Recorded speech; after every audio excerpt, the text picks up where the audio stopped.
Hello Booktube, c'est Jess et bienvenue aujourd'hui sur ma chaîne pour une nouvelle vidéo. Et cette vidéo, c'est bien sûr le book haul du mois d'avril. Et ben voilà, encore une fois, ça n'a pas manqué, hein. J'ai pété la carte de crédit, j'ai fait des folies, j'ai acheté des livres, ben oui. Hein. Comme je vous l'ai déjà dit, moi je ne me leurre plus, je sais comment je suis, donc ben, il faut faire avec. Voilà, c'est comme ça. Et je vais commencer tout de suite parce que comme il y a quand même des petites choses à vous montrer, j'aimerais bien que cette vidéo ne dure pas trop longtemps.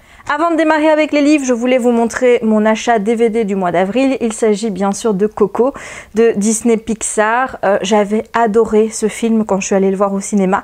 Donc forcément, c'était logique que je l'achète dès qu'il sorte en DVD. Sauf que je ne l'ai pas encore regardé. Voilà, j'ai pas encore trouvé le temps. Je me le suis pris en Blu-ray et j'ai hâte de le regarder à nouveau. Ensuite, je vais passer avec tout ce qui est des bandes dessinées, mangas, tout ça. Oui, parce que j'achète des mangas maintenant, hein, vous le savez. Donc, le premier, c'est le tome 2 de LDK. Alors là, j'ai fait une connerie. C'est-à-dire que je me suis trompée. Je l'ai pris dans la version en anglais. Donc, dans la version en anglais, il n'y a pas de jaquette comme c'est dans la version en français. En plus, tu vois, c'est pas la même taille, donc ça va faire bien dans la bibliothèque. Hein. Enfin, oui, j'ai pris le tome 3 aussi, donc j'ai déjà lu ce tome 2 que j'ai bien aimé, mieux que le premier en tout cas, et je n'ai pas encore lu ce tome 3. En anglais, ça se lit aussi bien qu'en français, hein, donc ça, pour ça, aucun problème. Et donc, il me tarde vraiment de continuer cette saga. J'essaye vraiment, en ce qui concerne les mangas, de ne pas faire de folie, c'est-à-dire de commencer plein de sagas et de me retrouver avec plein de sagas en cours et d'en finir aucune. Donc, je vais essayer de me limiter à une ou deux, tu vois, et là ben, j'ai commencé celle-là, donc je vais avancer dans celle-là avant d'en acheter d'autres. Mais si tu en as dans ce genre à me conseiller, eh bien je t'en prie, petit commentaire là en dessous, que je puisse un petit peu aller me renseigner et voir ce qui pourrait m'intéresser à lire ensuite. Et ensuite, eh bien il fallait continuer Zombielenium puisque j'ai commencé à les lire, j'ai commencé à lire le tome 1 et j'ai regardé le DVD, enfin le film issu de la saga que j'ai d'ailleurs beaucoup aimé. Et donc je me suis pris le tome 2 qui est Ressources humaines. Donc c'est toujours de Arthur de Pin, j'adore la couverture. Et ici le tome 3 qui est Control Freaks. Il me tarde vraiment de continuer à lire cette saga de BD parce que j'aime vraiment beaucoup. Et on va commencer la série J'accuse, et je peux vous dire qu'elle va être accusée un certain nombre de fois dans cette vidéo. Donc Stéphanie, si tu regardes cette vidéo, sache que tu es accusée de multiples méfaits. Voilà. Le premier, c'est de m'avoir fait acheter Sorceline de Sylvie Doué et Paola Antista, donc c'est de Vent d'Ouest. J'ai craqué. Comment te dire, quand Stéphanie a montré ça dans sa vidéo des sorties livresques du mois d'avril, je me suis dit mais il me la faut cette BD, elle est trop belle, vraiment trop belle. Les dessins en plus sont juste magnifiques. J'ai vraiment hâte de lire la BD. Je ne l'ai pas encore fait parce que je sais pas quand va sortir le tome 2 et j'ai l'impression que ça va être cette BD où dès que j'aurai terminé, il me faudra le tome suivant et je vais être frustrée. Donc je sais pas si je vais me lancer tout de suite ou si je vais encore attendre un petit peu, voir quand sort le tome 2. Je continue ensuite avec les services presse. J'en ai reçu 2 que je n'avais pas demandé et 1 que j'avais demandé. Donc je vais commencer par celui que j'ai demandé. Il s'agit de La danse de la méduse de Stéphanie Hoffler et c'est publié aux éditions Hachette Roman. C'est un livre que j'ai déjà lu. Je l'ai lu tout de suite après l'avoir reçu en fait, hein, parce que c'est un livre qui parle de harcèlement scolaire et de grossophobie. Et comme j'avais besoin d'un petit livre pour passer d'une lecture à l'autre, et bien je me suis dit écoute, hein, on va aller avec celui-ci. Et globalement j'ai bien aimé, même si voilà j'ai quelques petits bémols. J'ai déjà posté mon avis de lecture, donc de mon carnet, sur Instagram. Donc si tu as envie d'aller voir ce que j'en pense, eh bien tu peux aller sur Instagram, tu verras déjà mon avis. Et je vais bientôt tourner la vidéo pour vous en parler en profondeur. J'ai également reçu d'encre de verre et d'acier de Gwendoline Claire aux éditions Lumen que je n'ai pas demandé. Et pourquoi est-ce que je ne l'ai pas demandé? Déjà parce que tu sais bien que c'est des romans YA traduits de l'anglais, donc tu sais que je la lis en anglais. Et oui, je l'avais d'ailleurs acheté en anglais avant de recevoir la version VF. Donc en anglais c'est Ink, Iron and Glass, donc toujours de Gwendoline Claire. Voilà, donc la couverture est la même, hein, comme tu peux le voir. Donc du coup, quand je vois la différence, je me dis mais comment ils font? Voilà, comment ils font pour avoir autant de pages d'un livre qui en fait moins? Il y en a combien ici? 460, C'est écrit plus petit, hein. Ouais, voilà. Et ici, il y en a un peu plus de 300. Voilà, donc moi je le lis en anglais évidemment, et ce que je vais faire, c'est que celui-ci, je vais le faire gagner. Je ne sais pas encore si ce sera sur Facebook. Sur le groupe Facebook que j'ai créé, donc je te remets le lien en bas si tu n'es pas encore sur mon groupe Facebook. Donc je ne sais pas si ce sera sur mon groupe Facebook, sur Instagram, je ne sais pas encore, on verra bien. Peut-être aussi dans la vidéo où je te parlerai de celui-là, je ne sais pas. Je ne sais pas encore, mais en tout cas, il sera à gagner, ça c'est sûr. Et chez Lumen, ils m'ont également envoyé Le Faiseur de rêves de Laini Taylor. Je ne sais plus le nom en anglais, mais en tout cas, il est dans ma wishlist en anglais. Et je comptais le lire en anglais. Maintenant, Laini Taylor, c'est une auteure en anglais qui me fait peur parce qu'on m'a dit que c'était une auteure, voilà, qui avait un style qui était assez poétique, assez compliqué, et donc j'ai peur de ne pas être à la hauteur de la lire en anglais. Donc celui-ci, je me le réserve. Voilà, je ne sais pas encore si je vais prendre ce livre en anglais. Ce que je vais faire, c'est essayer de trouver un petit sample de la version en anglais, essayer de le lire pour voir si ça passe. Si ça passe, eh bien je l'achèterai en anglais et je ferai gagner celui-ci, et si ça ne passe pas, ben je le lirai en français parce qu'en tout cas c'est un livre qui me fait super envie. Je passe maintenant à mes achats VF avec en premier Close Up Indomptable Cendre de Jeanne Devreau. C'est le tome 1, c'est chez Hugo Poche. Donc c'est des auteurs francophones de chez Hugo et j'avais envie de voir un petit peu ce que ça allait donner. Donc ben, je me suis procuré ce tome-ci et on verra bien. J'accuse, ah bah oui, le retour de J'accuse Lemon June pour m'avoir fait acheter Le Cercle de David Eggers. Donc c'est un livre qui parle des réseaux sociaux et de ce besoin de toujours se montrer, de dire aux gens ce qu'on fait, etc. Le sujet m'intéresse énormément parce que c'est vrai que c'est des problématiques qui sont au cœur de l'actualité, au cœur de notre vie de tous les jours.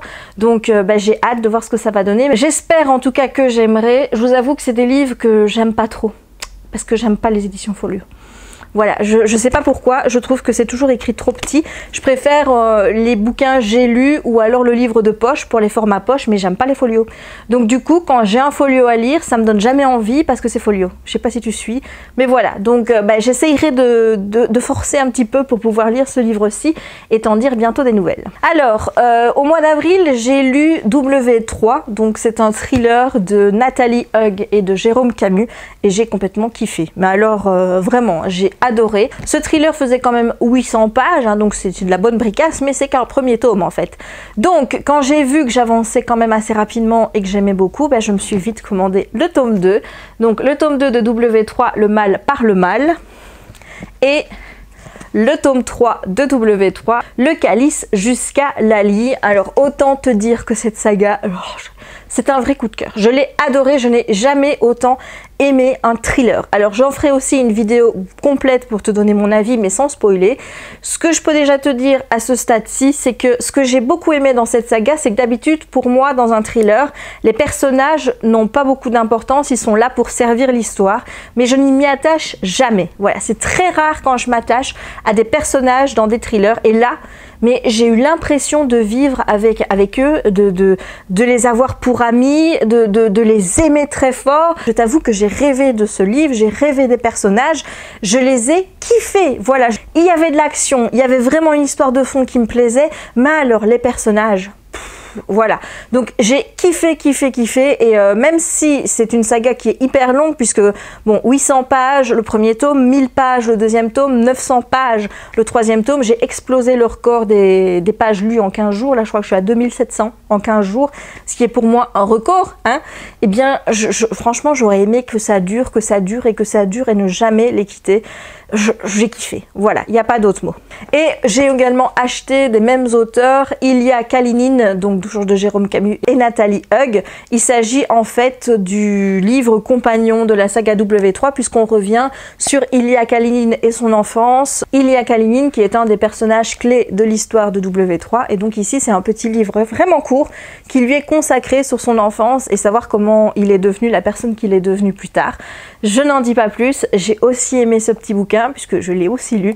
Bref, W3 me manque déjà. Et les mêmes auteurs, donc Jérôme Camus et Nathalie Hug, ont également écrit une autre saga en 4 tomes. Il s'agit de Les Voix de l'ombre. Et voici le premier tome, Prédation. Donc celui-là, je ne l'ai pas encore lu, mais je compte bien le lire et lire tous les tomes parce que voilà, c'est des auteurs que j'aime beaucoup, j'aime vraiment leur style, j'aime vraiment ce qu'ils font et j'ai hâte de voir ce qu'ils me réservent dans cet autre thriller. Et dans un tout autre genre, je me suis également procuré L'Initiation, Tes ordres sont mes désirs de Phoebe P. Campbell aux éditions Addictive Poche. C'est une intégrale. En fait, j'ai contacté les éditions Addictive parce que j'avais vu que Tes ordres sont mes désirs, et bien le tome 3 n'était plus disponible, il était épuisé. Donc moi, qui ai envie d'acheter tous les livres Addictive, tu te rends bien compte que s'il y en a un qui est épuisé, ça va pas. Donc je leur ai écrit pour leur demander s'ils comptaient sortir une intégrale ou s'ils comptaient sortir en format poche, et en fait c'était déjà fait. Ce que j'avais pas vu, c'est qu'ils avaient publié ça sous le titre L'Initiation. Donc ce livre, qui fait plus de 700 pages, reprend donc les 3 tomes de Tes ordres sont mes désirs. Voilà, donc c'est une petite romance érotique que je vais me faire un plaisir de lire. Voilà, je ne sais pas pourquoi je prends cet accent, mais c'est bien comique. Voilà. J'ai également acheté en français et J'accuse, encore une fois Stéphanie de Piketty Bookin, Titan Noir de Florence Aubry aux éditions Rouergue. Donc c'est vraiment un petit livre et c'est un livre qui va parler des orques en captivité. Un sujet, tu te doutes, qui m'intéresse énormément. J'ai hâte de voir comment c'est traité, j'ai hâte de voir le message que l'auteur essaye de faire passer, et il me tarde vraiment de le lire. Et parce que j'aime bien d'essayer de nouvelles choses, je me suis dit que j'allais tester la nouvelle... les nouvelles éditions Stéphane Marsan. Je ne sais pas du tout si ce sont des éditions qui sont reprises avec les éditions Brajlon. Stéphane Marsan, c'est quand même le directeur, enfin c'est le big boss quoi, de chez Brajlon, mais il a sorti une nouvelle édition Stéphane Marsan. Alors, je ne sais pas si c'est une collection ou vraiment une maison d'édition, mais voilà. Donc il y a les 2 premiers titres qui sont sortis au mois d'avril, et il s'agit pour le premier des Immortalistes de Chloé Benjamin. Donc je ne sais plus trop de quoi ça parle, c'est juste que voilà, c'est nouveau, c'est une nouvelle maison d'édition. Stéphane Marsan, je le connais par ses choix au niveau fantasy, au niveau Brajlon. J'avais un petit peu envie de voir quelle était sa sélection, qu'est-ce qu'il allait nous proposer dans une collection beaucoup plus contemporaine. Donc je me suis laissée tenter par les 2 sorties du mois d'avril, donc Les Immortalistes et Power de Michael Mansion, dont j'ai vu d'excellents retours. Donc voilà, je ne me tracasse pas trop de savoir si je vais aimer ou pas. J'espère juste que le style me plaira, mais voilà, hâte de vous en reparler bientôt. Ensuite, je l'ai vu où? Chez Stéphanie. J'accuse encore une fois Stéphanie de m'avoir fait acheter With You, qui est une dark romance, donc de Amélie C. Astier et de Mary Matthews. Je l'ai acheté parce que j'avais envie de savoir un petit peu comment l'auteur allait traiter le sujet du viol, puisqu'il est question de personnes violées dans cette dark romance. J'ai envie de voir de la manière dont c'est traité, de voir comment le sujet va être abordé. Donc je me suis dit pourquoi pas, on verra bien. J'espère que ça me plaira. En dark roman, j'ai déjà lu Captive in the Dark, j'ai lu le premier tome et j'avais plutôt bien aimé. J'aimais en fait la psychologie des personnages et comment c'était traité. C'est pas trop l'aspect relations sexuelles, etc. C'est clair que c'est pas le genre de roman où tu vas t'émoustiller parce que clairement le consentement n'est pas là. Mais je veux justement voir comment l'auteur traite, enfin ici les auteurs vont traiter de cette problématique du viol dans un roman, comment les personnages vont réagir, enfin ce genre de questions. Donc j'espère vraiment qu'il me plaira. Celui-ci, je l'ai vu passer souvent sur la blogo, donc c'est Heroes de Battista Tarantini, donc c'est chez Hugo Roman. Voilà, je vous avoue, je suis un petit peu fan des couvertures d'Hugo. Parfois, ça m'ennuie de lire mes romans, donc les romances en anglais, parce que je trouve que Hugo fait quand même des plus belles couvertures que certaines romances en VO. Tu vois par exemple la saga Royally Screwed de Emma Chase, qui sont traduits par Henri, tout ça en français chez Hugo. Je trouve que les couvertures en français sont quand même beaucoup plus classe que les couvertures VO. Voilà. C'est très rare que je dise ça. Là, tu peux d'ailleurs prendre ce petit morceau-là et l'encadrer quelque part parce que ça n'arrivera pas souvent. Mais s'il y a eu quelque chose que j'aime bien chez Hugo, c'est leur couverture. Voilà. Je sais que c'est pas du goût de tout le monde, mais moi j'aime bien. Voilà, ça flash, ça pète, c'est plutôt bien. Le format des livres est bien. C'est dommage par contre qu'il soit aussi cher. Ça, c'est plutôt embêtant, mais bon. J'espère en tout cas que j'aimerais beaucoup cette romance et on verra ce que ça va donner. Là, je vais encore accuser Stéphanie. Voilà, elle a présenté le tome 2 de cette saga dans sa vidéo sortie livresque du mois d'avril. Donc, il s'agit du secret de la dame en rouge de Béatrice Bottet. J'avais aucune connaissance de ces ouvrages-là. Donc c'est publié chez Scrinéo. Béatrice Botté, je connais cet auteur. J'ai déjà lu une de ses sagas il y a quelques années. Je me souviens plus du nom de la saga, mais ça avait été un véritable coup de cœur. Donc Béatrice Botté, c'est une auteure à qui je fais a priori confiance. Je ne savais absolument pas qu'il y avait des nouveaux livres qui sortaient d'elle chez Scrinéo. Je ne sais absolument pas de quoi ça parle. C'est Béatrice Botté, la couverture est juste canon. Donc là pour le moment je me suis pris que le tome 1 parce que je suis quand même raisonnable. Et si j'aime bien, ben évidemment je vais acheter le tome 2 très rapidement. J'adore, comme je dis, je suis quand même raisonnable. Voilà, ça me fait rire. Mon premier achat VO en paperback, il s'agit du dernier que j'ai fait en fait du mois. Il s'agit de The Vault of Dreamers de Cara O'Brien, donc c'est un tome 1. C'est l'auteur qui a écrit la trilogie Birthmarks qui a été publiée il y a quelques années chez Mango. C'est une trilogie que j'ai même pas lue en entier, je pense que j'avais lu le tome 1 et j'avais eu un petit problème, je pense que c'était au niveau de l'écriture, mais je ne sais pas si ça vient de l'écriture de l'auteur ou de la traduction, donc je pense bien lui redonner sa chance en VO. Et donc là, je lis l'autre saga de l'auteur, donc qui me plaît jusqu'à présent, donc je suis à la moitié du roman. Donc c'est une histoire où on est dans le futur et on va suivre une jeune fille qui s'appelle Rosie Sinclair qui va entrer dans une école qui s'appelle Forge. Donc c'est une école où on apprend les arts et la particularité de cette école c'est que la journée est très rythmée, c'est-à-dire que pendant 12 heures ils ont les cours et ils sont filmés comme une sorte de télé-réalité et ensuite pendant les autres 12 heures eh bien, on leur donne un cachet pour qu'ils dorment parce que selon les directeurs de l'école, eh bien le fait d'avoir un bon sommeil de 12 heures, ça permet à la créativité eh bien d'augmenter. Sauf que Rosie, eh bien après quelques jours, va arrêter de prendre ses cachets pour dormir et elle va se rendre compte qu'il se passe de drôles de choses pendant la nuit et elle va commencer un petit peu à enquêter pour savoir ce qui se passe. Et plus on avance dans l'histoire, plus on se rend compte que la frontière entre la réalité et ce qu'elle pense devient un petit peu effacée. Voilà, donc j'en suis encore qu'à la moitié. Donc là, ça commence un moment où on a l'impression qu'elle ne sait pas trop si ce qu'elle a fait pendant la nuit, si c'est la réalité ou si c'est quelque chose qu'elle a rêvé par exemple, donc j'ai hâte d'en savoir plus. Ensuite, je me suis pris Small Great Things de Jodi Picoult, donc c'est un livre que l'une d'entre vous m'a conseillé, je pense que c'était sous ma vidéo de The Hate You Give.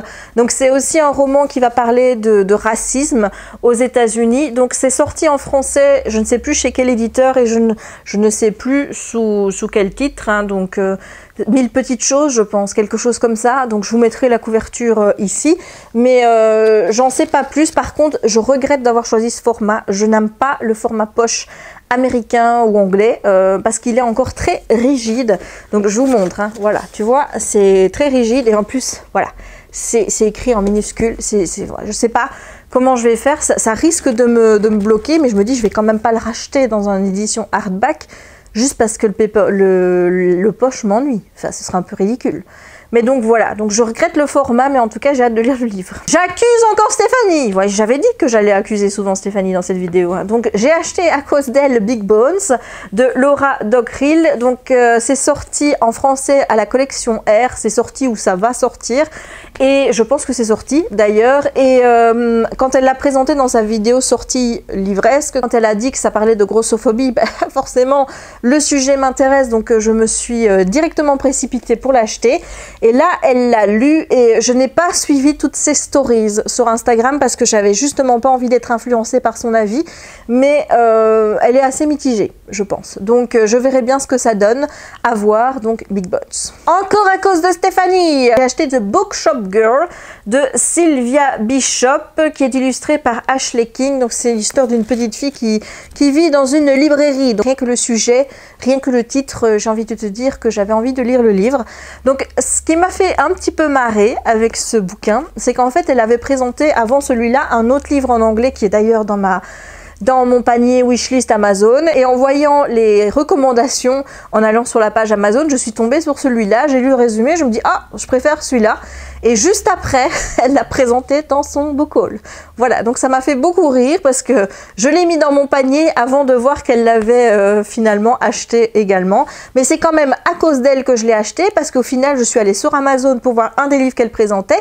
Et si j'étais pas allée sur Amazon, je serais pas tombée sur ce livre-ci, ou je serais quand même tombée sur ce livre-ci puisque j'aurais immédiatement été sur Amazon après qu'elle ait présenté. Voilà, enfin j'espère que tu as suivi, hein, mais tout ça dans ma tête est bien logique. Hein, mais voilà, donc aussi très hâte de le lire. Un petit roman, en plus c'est écrit super gros, donc ça va se lire super vite. Et enfin, dernier paperback, donc celui-là c'est un livre que j'ai été forcée d'acheter. Voilà, c'est à cause de Maddy. Elle et moi, on a fait un petit compromis, c'est-à-dire qu'elle lisait à Cotard, et je devais lire The Deal. Sauf qu'elle a tellement aimé ACOTAR qu'elle est à jour en anglais. Elle vient de recevoir ACOFAS que je n'ai toujours pas. Donc voilà, et donc moi je n'ai toujours pas fait ma partie du marché puisque je ne l'avais pas dans ma palle, donc maintenant c'est sauce faite. Donc The Deal, c'est la saga Off Campus de Elle Kennedy qui est publiée en français chez Hugo, et quand je te dis que les couvertures chez Hugo sont quand même plus jolies que la VO, je pense que tu peux comprendre, hein, voilà. Mais moi je préfère privilégier quand même la langue plutôt que la couverture. Je crois que je ne suis pas aussi superficielle que ça finalement, n'est-ce pas? Et voilà, donc c'est vrai que la couverture me plaît moins, mais au moins je l'aurai en anglais et j'ai hâte de le découvrir. On va maintenant s'attaquer au hardback. J'ai quand même été plus raisonnable, hein, tu vois. J'ai quand même pris que 4 hardbacks, ça va, hein. Donc le premier, il s'agit de Expelled de James Patterson et Emily Raymond. C'est un livre qui va sortir, si c'est pas au mois de mai, c'est au mois de juin chez Hachette Roman. Si je trouve la couverture en français, je la mettrai là parce que j'ai pas le titre en tête, je l'ai vu dans leur planning, enfin dans leur agenda, mais voilà, je me souviens plus du nom. Mais après avoir vu le livre dans le catalogue pour le deuxième trimestre, j'ai pas pu résister. Je me suis pris ce livre puisqu'évidemment, il est question de aussi harcèlement scolaire et de cyberharcèlement, je pense, donc j'ai hâte de voir ce que ça va donner.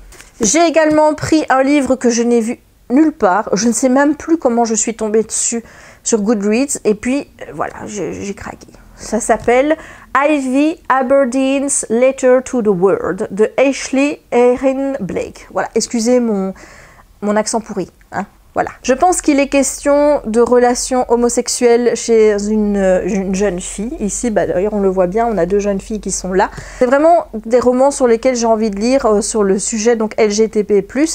Donc, j'espère que ce livre, en tout cas, sera bien. En tout cas, j'ai vu des bonnes reviews sur Goodreads. Puis, j'avoue que j'ai complètement craqué sur la couverture que je trouve absolument magnifique et pleine de couleurs. Donc, j'ai hâte. J'ai également craqué pour ce middle grade qui s'appelle The Princess and the Page de Christiana Farley. Le pitch de ce livre m'a complètement subjuguée. Donc il s'agit d'une famille dans laquelle, grâce à un stylo magique, ils ont le pouvoir de faire vivre les histoires qu'ils écrivent. Voilà. Est-ce que j'ai besoin d'en dire plus? Non, je ne pense pas. Donc voilà, j'ai hâte. Et enfin, mon dernier achat. J'étais partie pour acheter le paperback parce que le hardback ça coûte quand même cher, hein, si on prend tous les livres en hardback. Et puis bon, encore une fois Stéphanie, hein, voilà. Donc c'est pas à cause d'elle que j'ai voulu acheter ce livre parce que je l'avais déjà repéré avant et il était déjà dans ma wishlist bien avant, donc j'attendais juste sa sortie. Mais elle l'a reçu et elle a montré le hardback et voilà. Comment te dire que moi j'ai craqué quoi. Quand j'ai vu le hardback, je me suis dit, bon, écoute, on va craquer pour le hardback. Donc ici, je pense qu'on est dans un milieu fantasy, un monde dans lequel il y a de la magie, mais où les gens sont interdits de l'utiliser à cause d'une personne, je pense. Et là, donc, on va suivre une héroïne qui tente de faire revenir la magie dans son monde. Donc, j'ai hâte de voir ce que ça donne. Franchement, ce livre me fait super envie. En fait, la couverture, elle est juste magnifique. J'ai trop hâte. Et bien voilà mes amis, c'en est tout pour mon book haul du mois d'avril. Comme tu peux le constater, je me suis encore fait plaisir et c'est déjà bien parti pour le mois de mai puisque j'ai déjà des livres qui sont en attente sur le bureau que tu vois derrière. Voilà, il y a déjà au moins 3-4 livres qui attendent là. Il y a ACOFAS qui va arriver la semaine prochaine puisque la date a été avancée, donc je vais le recevoir soit lundi ou mardi. J'espère que je le recevrai samedi. Voilà, j'espère parce que parfois Amazon m'annonce des dates et puis je reçois les livres en avance. Donc honnêtement, j'espère que ce sera le cas pour ACOFAS. Donc voilà, il y a ACOFAS. J'ai actuellement 15 livres dans mon panier pour 170 €. Hein. Bon, je t'avoue que je ne compte pas tous les prendre, évidemment, je vais en sélectionner certains. Ça va être dur de faire un choix parce que là, ceux que j'ai sélectionnés, ils me font tous envie. Donc, je ne sais pas trop comment je vais faire ma sélection. Je pense que le mois de mai va être encore riche au niveau des achats de livres. Voilà. Ce qui est bien, c'est que j'ai même pas honte en le disant. Voilà, je suis fou, tout sourire, tout va bien. Enfin bref, bon, j'espère que ce book haul t'aura plu. Si c'est le cas, n'hésite pas à me laisser un petit pouce en l'air pour m'encourager à poster plus de vidéos sur la chaîne et pour me soutenir et me dire que tu aimes bien mes vidéos, tout simplement. N'hésite pas non plus à commenter la vidéo pour me dire si tu as déjà lu les livres que je t'ai présentés aujourd'hui et ce que tu en as pensé. Et si tu as envie de les lire, dis-moi tout dans les commentaires. N'oublie pas non plus de t'abonner si ce n'est pas encore fait. Et moi maintenant, il ne me reste plus qu'à te souhaiter une bonne journée ou une bonne soirée suivant le moment où tu regarderas cette vidéo et à te dire à très bientôt pour de nouvelles aventures livresques ou pas. Ciao!